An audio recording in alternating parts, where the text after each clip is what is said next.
Terus bilang iya mau ditaruh di sini dekat Greens di selangkangan gitu. Oh, dekat selangkangan. Ya, terus kayak oh gitu mau bikin apa? Jadi kayak si mushroomnya ngedorong landmore dan kayak shaving the pubes gitu.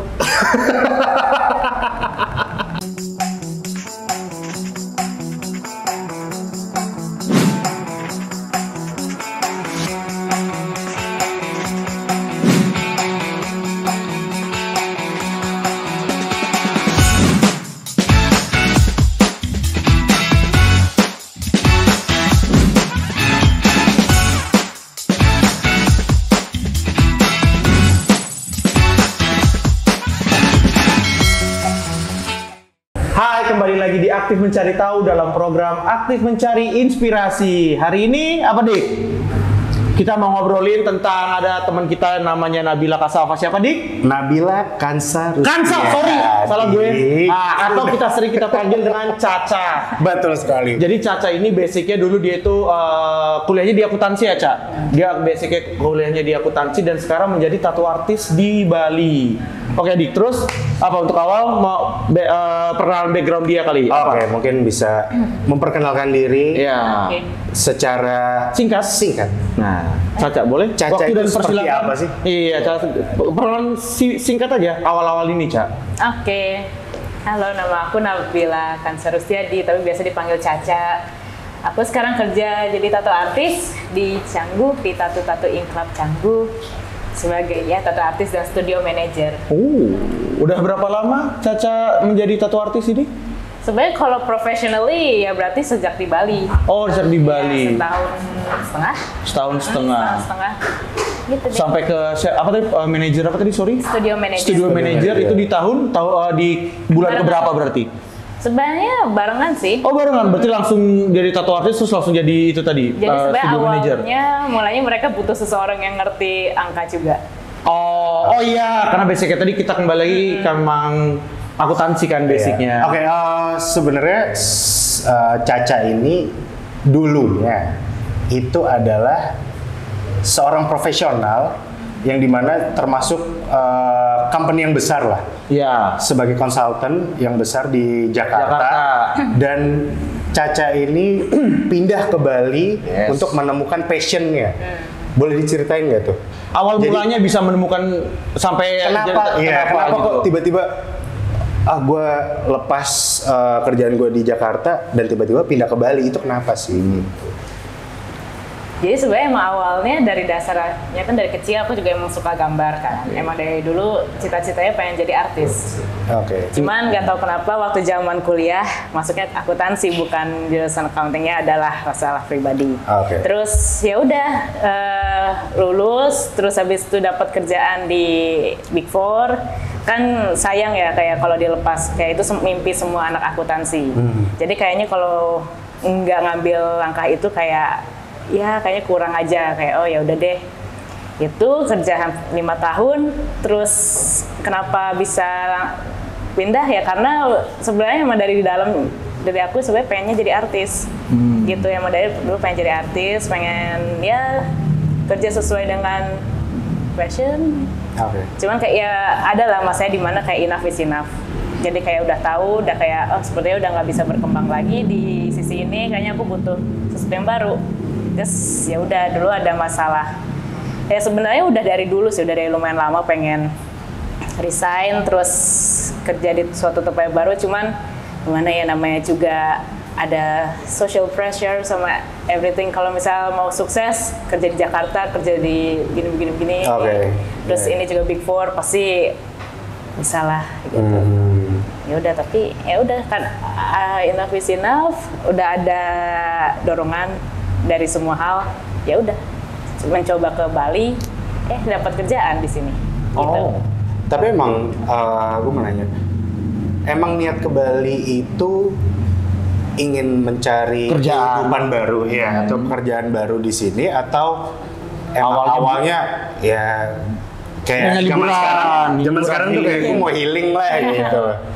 Tapi ini kayak percaya nggak percaya. Jadi kayak ini ada hubungannya sama kayak hal-hal spiritual kali ya. Jadi kayak dulu waktu aku masih kerja di Big Four, itu aku lagi stres-stresnya. Itu ya kalau zaman sekarang anak-anak kayak ada mental health problem and everything, kayak aku tuh udah bener mental breakdance lah saat itu kayak mental breakdance, gitu, gitu udah capek gitu, ikut bacalah tarot. Baca tarot. Itu baca tarot berarti ketika sudah masih di Jakarta? Masih di Jakarta, masih kerja. Ya udah kayak sebenarnya kayak pengen. Jadi ini pembaca tarotnya juga agak unik sih. Jadi dia juga financial consultant, tapi dia juga baca tarot. Terus yang yang jauh-kejauhan gitu loh. Yang berarti ini teman kerja? Enggak juga sih, cuman kayak saling tahu. Oke. Ya udah dia juga kayak bacain. Jadi pokoknya intinya, aku mau resign nih. Kira-kira oke nggak dengan sisi keuangan dan kedepannya gimana? Terus ya udah dibaca sisi keuangannya, tabungannya. Itu secara logika ya. Maksudnya kan aku sebagai orang akuntansi juga kayak aku butuh hal-hal gitu juga secara logika. Terus secara spiritual dibilangnya kayak, "Lu kamu ke Bali deh." Itu saat itu lagi pandemi. Jadi kayak waktu disuruh ke Bali kayak aduh males banget ke Bali, takut Covid gitu. Ya, ke Bali, terus kamu melukat, abis itu kayaknya kamu diem aja dulu di Bali berapa lama, terus abis itu kayaknya dia mau nawarin kamu kerjaan deh, kalau misalnya gitu. Terus ya saat itu aku nggak percaya lah, maksudnya kayak itu hal yang kayak wow banget kayaknya nggak mungkin deh terjadi saat itu. Tapi awalnya aku nggak mau ke Bali udah berapa bulan, tapi suatu hari aku udah kayaknya aku memang butuh healing. Ya udah, jadi kayak ya udah ke Bali. Awalnya kayak cuman mau 2 minggu doang gitu kan. Ubud, terus nyobain melukat akhirnya. Terus di saat melukat itu emang ya namanya juga Bali ya, kayak tempat yang kayak very magical place. Yes. Ya gitu aku sama jeruknya sama kayak priestnya gitu. Itu aneh banget sih. Jadi aku awalnya nggak ngerti apa-apa tentang apa itu melukat. Cuma di saat itu kayak cuma dibaca itu kayak disiprat-siprat air. Terus yaudah aku nangis. Tapi yang nangis itu yang nangis aneh gitu, yang kayak orang kesurupan gitu. Terus dibilangnya kayak kamu tuh marah, udah mendem. Pada marah kayak nggak menjadi diri sendiri gitu.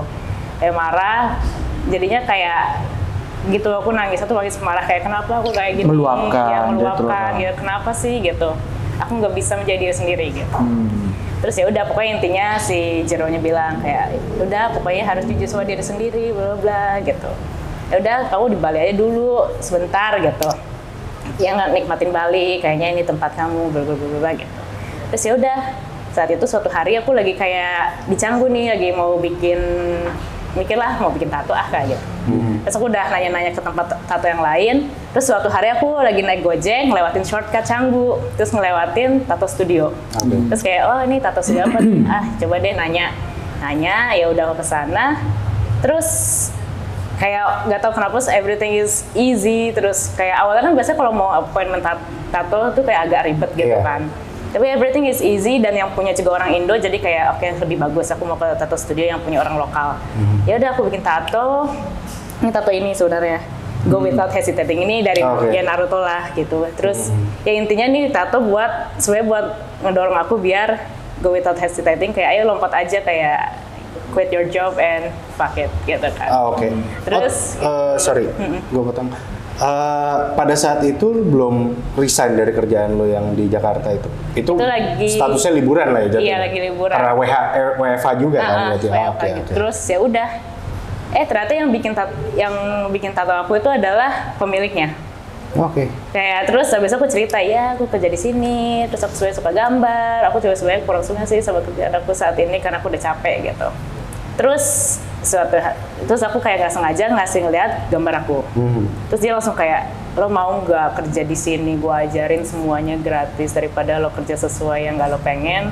Mending di sini. Tiba-tiba kayak lah gitu kan. Terus kayak everything is make sense now. Kayak dari tempat tarot, dari melukat, terus kesini, terus tiba-tiba aku dapat kerjaan. Terus kayak siapa sih yang nggak mau kerja di Bali? Jadi kayak tapi ya it takes me like 3 months. It took me for 3 months buat benar-benar mikirin kayak I quit my job, move to Bali and everything gitu. Karena kan aku harus ngomong ke orang tua, harus ini, harus itu.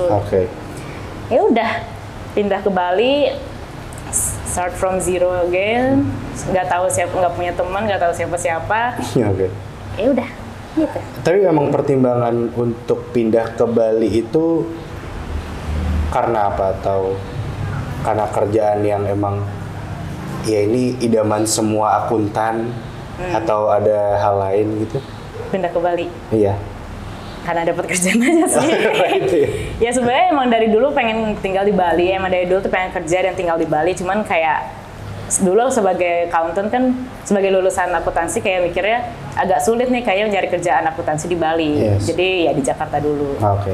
Ya udah, tapi mungkin jalannya ya tetap ke Bali, cuman mau diputerin dulu gitu ke Jakarta dulu terus ke sini gitu. Nah, tapi lu pernah nggak kepikiran apa yang dibacakan di tarot ternyata beneran kejadian sama lu? Iya. Ini yang ada di pikiran lu pertama kali itu apa? Maksudnya respon lu kayak gimana lah? Yang dibacain waktu itu tuh beneran terjadi gitu gimana?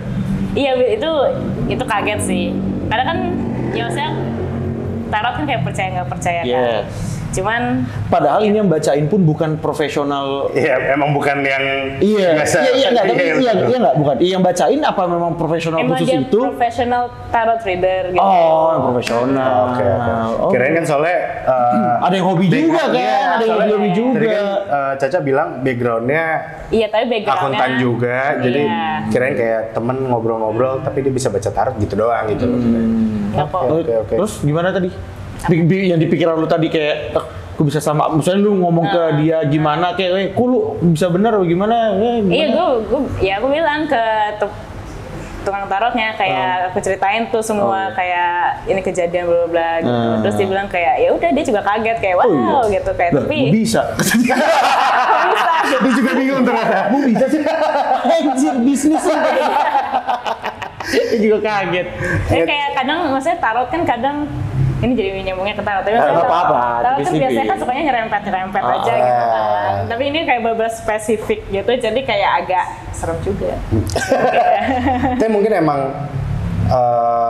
bukan karena gue nggak percaya sama tarot atau gimana ya, mungkin emang jalannya sebenarnya ke situ dan pas gitu, apa yang diomongin sama dia tuh benar gitu. Mungkin gitu kali ya. Mungkin ya, karena aku juga sempat yang kayak iseng-iseng aja sama teman aku kayak, Iwan, kalau gue jadi tato artis, kayak gue bisa gambar, terus gue suka tato, kenapa gue nggak jadi tato artis? Iya, gitu aja, lu belajar deh. Lagi zaman pandemi, jadi kayak kita coba belajar kali ya gitu. Beneran.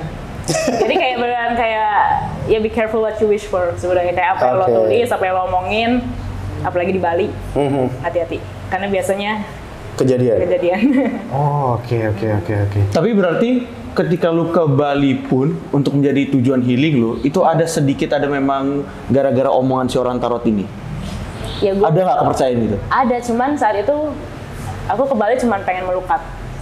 Karena disuruh. Itu tapi pure bener-bener gue memang mau sendiri, bukan karena ada pengaruh misalnya kayak tadi si orang tarot itu bilang lu itu nggak ada. Sebenarnya karena orang tarotnya bilang harus ke Bali buat melukat, ya udah akhirnya gue ke Bali terus melukat. Berarti ada pengaruh. Cuman ya aku nggak tahu kalau bakalan dapat kerjaan dan bla bla bla, karena itu benar kayak something unexpected yang nggak akan kepikiran juga gitu. Tapi sebenarnya sebelumnya lu tahu nggak melukat itu apa? Lu nggak tahu. Nggak tahu. Mungkin yang lain juga nggak tahu. Gue pun nggak tahu sebenarnya melukat itu sebenarnya ngapain sih itu. Jadi gue mau tahu dong.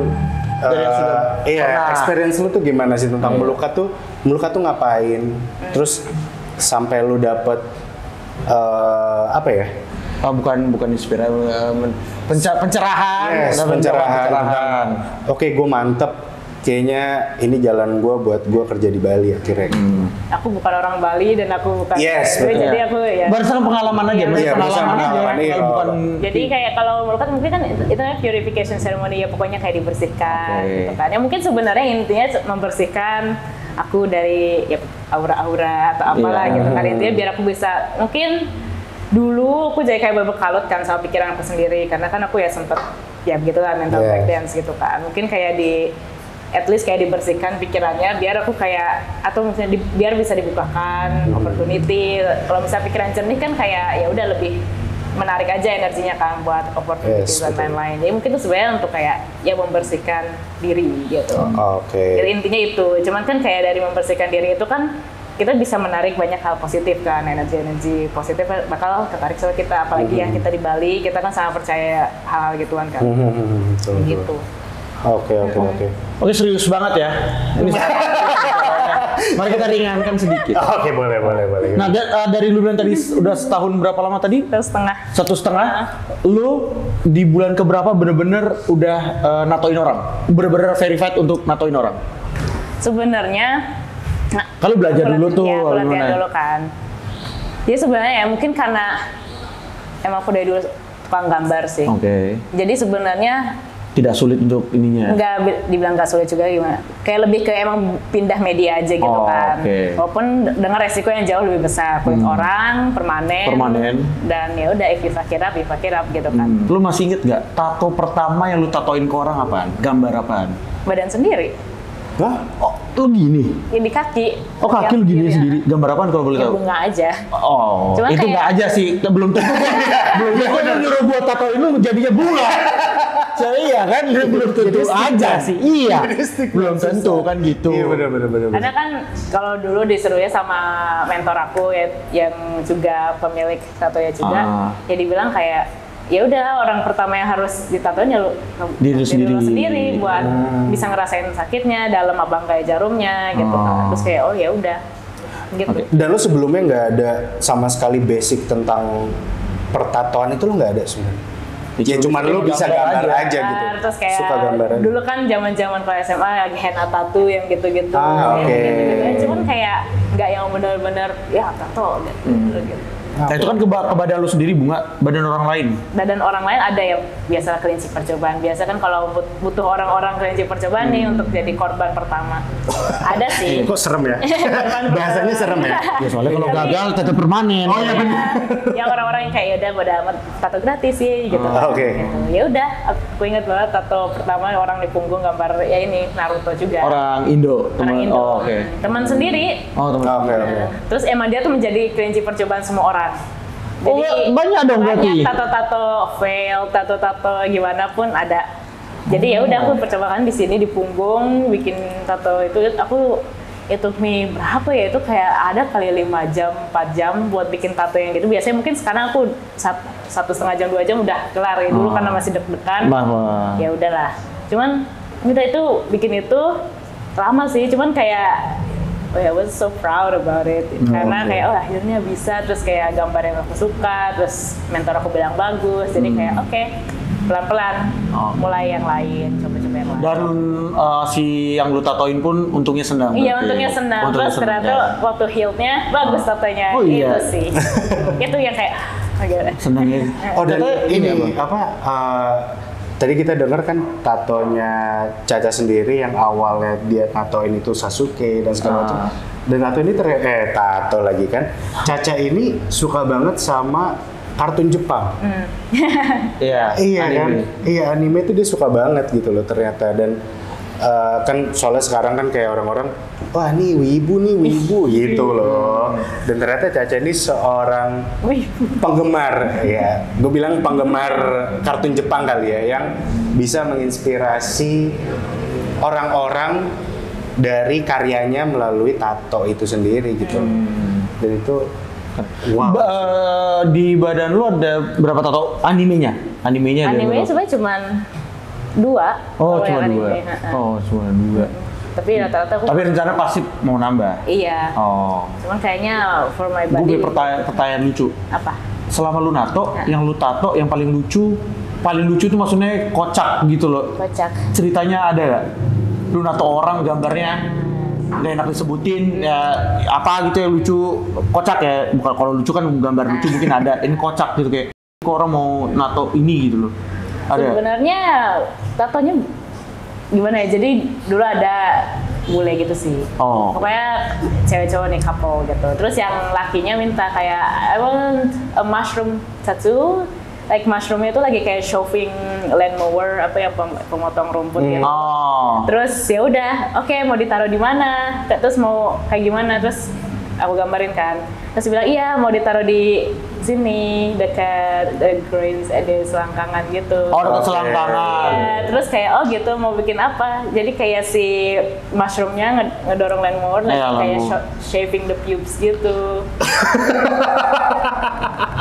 Terus habis itu Ada kayak- random sih terus ya. kayak di sini kan, Oke, terus oke. kan dia sama ceweknya kan, terus kayak oke, terus cewek kayak I'm sorry gitu kan, I know it's silly, tapi gue kayak oke, I mean kalau lu mau oke gitu kan, terus ya udah gue bikinin, terus waktu kan you have to shave, Iya. it. Terus kayak you have to shave that area, Ah. ya Iya. Dan Yang nge-chef lu? bukan dia nge-chef sih. Emang kalau misalkan kayak lu Nato, seseorang ya emang dia datang bukan gimana ya? Ya, jadi Bukan itu kan? chef. Iya benar. Itu kan kayak dia harus booking dulu untuk Iya. berapa lama kan gitu kan biasanya kan. Terus lu Tapi nggak bilang some kalau of misalkan the- harus enggak. di chef dulu gitu. Some of the people emang nggak nge-chef sendiri, yang mau jadi kita harus yang nge-chef kan. Tapi kan kalau misalnya tangan, kaki ya udahlah ya. Yes, Gitu. Terus betul. ya gitu. Terus lalu kalau awalnya mau chef, terus aku langsung minta tolong ke yang asisten yang ngurusin yang kayak tato gitu. Kayak boleh nggak lo aja yang nge-chef gue kayak. Jadi kalau chef gitu jadinya Brazilian Jiu-Jitsu dia kan? Jadi gini Brazilian. Iya iya. Terus aku tatanya juga kayak, oke, males banget. Kayak ada ceweknya kan, jadi aku takut Iya, salah iya, pegang. iya, iya, gitu. Oh, ayam. Iya. Pegang. Takut. Ternyata dia bikin tato emang sekalian mau dicukur. Jadi sekalian. Jadi cacanya kayak mushroomnya. Anjing juga tuh bule. Oh iya benar. Lucu juga tapi. Tapi kalau kayak gini, pernah nggak? Maksudnya gini, kan itu kan udah ke area-area sana. Dari diri lu tapi ada yang pernah lu tolak nggak? Maksudnya memang udah permintaannya emang udah nggak make sense gitu loh. Sebenarnya yang tolak yang karena aneh sih sebenarnya belum Oke. ada. Cuman aku tolak cuman kalau misalnya kayak area-area yang gampang fading gitu doang kok, nggak yang Gampang apa? ekstrim.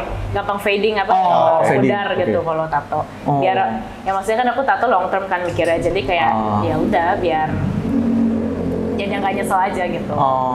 Jadi kayak nama-nama ya kalau misalnya kayak nama pacar atau apa kayak coba deh kamu pikirin lagi gitu. Oke. Terus apa Dik? Ada yang mau disampaikan lagi dia mau ditanya ke Caca? Enggak, gue denger lu mau nanya soalnya. Enggak, aku kamu aja. Coba Dika. Oke. Menurut gue cerita lo ini sangat menginspirasi lah buat orang-orang yang emang Begini, mencari passionnya kali. Iya, maksudnya gini, banyak orang pun mungkin di luar sana yang memang lagi misalnya stuck dia terperangkap Betul. gitu loh, kayak gue menjalani sesuatu yang gue sebenarnya nggak happy. Betul, Kan kayak gitu. betul. Jadi berharapnya dengan ceritanya Caca ya mungkin orang-orang melukat. Nggak gitu juga sih. Jadi melukat. Oh enggak. Jadi tarot. Oh iya. Nggak gitu. Nggak gitu. Mungkin lo ada pesan kesan buat orang-orang di luar sana yang emang mereka mungkin nggak enjoy sama pekerjaannya atau gimana ya? Apa? Apa lu mau ngomong apa? Itu dia. Oke, mungkin Yang ngerti sih. Iya, dia kayak yang dia mau mencari jati dirinya mungkin Iya. gitu. Mungkin pesan dari lu apa yang lu nih emang udah Pesan kepada orang pelakunya. yang mau mengejar passionnya. Betul. Dan lu kan udah pelaku dari semua dari yang lu ngejar passion lu lah, akhirnya lu dapat passion lu segala macam. Nah, pesan. Sebenarnya kalau tentang passion semua orang kan kayak emang tergantung masing-masing ya passionnya apa dan sukanya apa gitu kan. Terus kayak sebenarnya before you quit your job, logically ya maksudnya di luar sana kan banyak yang just quit your job, doing whatever you want gitu kan. Tapi kayak secara logika nih kayak before you quit your job lo juga harus benar-benar tahu kayak your financial situation Yes. and everything. Jadi kayak harus benar-benar siap apakah emang before you quit your job and to chase your passion gitu ya kayak emang benar-benar harus dipikirin juga kayak keuangan lo gimana maksudnya Oke. kayak aku kan dulu anak accounting jadinya kayak ya benar-benar harus tahu kan Memikirkan misalkan semuanya. 6 bulan ke depan nih gitu. If you chase your passion, misalnya kayak are you ready buat kayak misalnya 6 bulan tanpa income gitu. Karena kayak ya semua everything start from zero. Berarti lo harus belajar lagi, lo cari klien, lo cari apa gitu kan. Ya harus matang-matang dulu nih dipikirin kayak save your ya at least ada 6 bulan yang bisa lo tanpa income. Jadi lo saving lo bener gak atau enggak gitu. Terus kalau misalnya tentang ya emang kalau kerja di suatu tempat atau lakuin sesuatu yang nggak disuka kan pasti draining banget kan ya gitu ya sebenarnya pelan-pelan cari tahu kayak apakah itu emang passion apa lo emang cuma bosen sama kerjaan lo gitu kan. Oke. Jadi kayaknya kalau misalnya it takes years dan terus-terusan ngerasa kayak trap gitu berarti ya emang itu nggak sesuai kerjaan yang kamu suka. Ya udah lo pelan-pelan lah cari jalan keluarnya dengan cara ya gitu check your savings, terus ya udah cari opportunity di luar sana, udah lanjutin gitu. Oke. Oke, berarti kita sebelum memutuskan sesuatu harus ada persiapan yang Iya, matang. asal Betul. jangan. Soalnya kan sekarang ada yang orang keluar kerja, ini bukan passion gue. Cari passion lain. Iya. Pindah-pindah Ternyata passion. boncos. Iya, kagak ada dokut belai katanya dia. Tapi gue skip tadi, gue mau nanya satu pertanyaan. Pas lu yang tadi lu bilang kan lu ke Bali masih healing terus melukat bla bla bla itu kan, kapan lu mulai resign-nya? Ketika kapan lu, di waktu kapan lu mulai memutuskan untuk oke gue berhenti gitu loh dari yang si Big Four itu, company itu? Sebenarnya dari waktu lagi masih di Bali itu sebenarnya kan masih di Big Four itu. Iya. Cuman kayak udah sebenarnya gue udah ada terima notice sebelumnya. Udah. Udah kayak I want to quit my job gitu loh. Okay. Jadi sebenarnya kayak udah tahu nih sebelum kayak emang sih sebenarnya kayak orang-orang pasti mikir kayak I quit my job before I got a job. Oh ya. Itu emang agak Bahaya, gambling banget. gitu.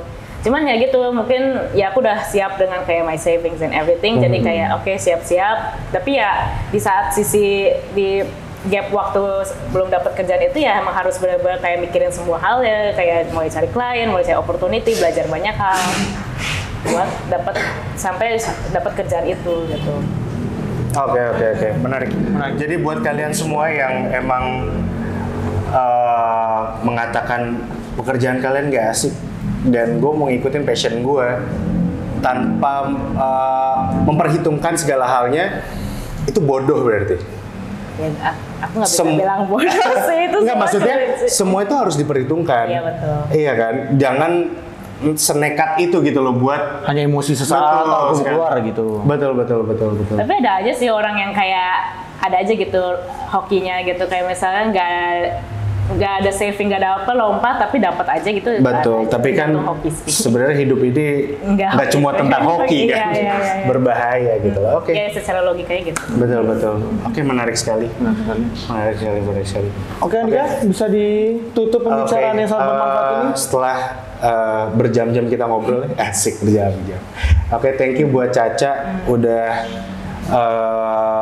mau memberikan waktunya yang sibuk ini buat datang ke Aktif Mencari Tahu. Sekali lagi good luck buat pekerjaannya juga. Betul sekali. Semua apa yang dilakukan baik-baik, sehat-sehat selalu. Ya udah kayak jadi ulang tahun. Panjang umur. Semoga sukses semua apa yang lo lakuin, dari tato dan segala macamnya. Ya kita berharap semua penonton, semua yang nonton kita bisa terinspirasi lah sama apa yang lo ceritain. Bisa menjadi masukan untuk kepada yang nonton yang mungkin memang situasinya sama kayak Caca ya waktu itu dulu pernah seperti itu. Jadi bisa menambah kayak gue harus seperti ini, gue harus seperti ini kayak gitu. Betul. Oke, thank you banget semuanya. Kita dari Aktif Mencari Tahu dalam program Aktif Mencari Inspirasi undur diri. Gue Bian, gue Andika, gue Caca. Bye bye.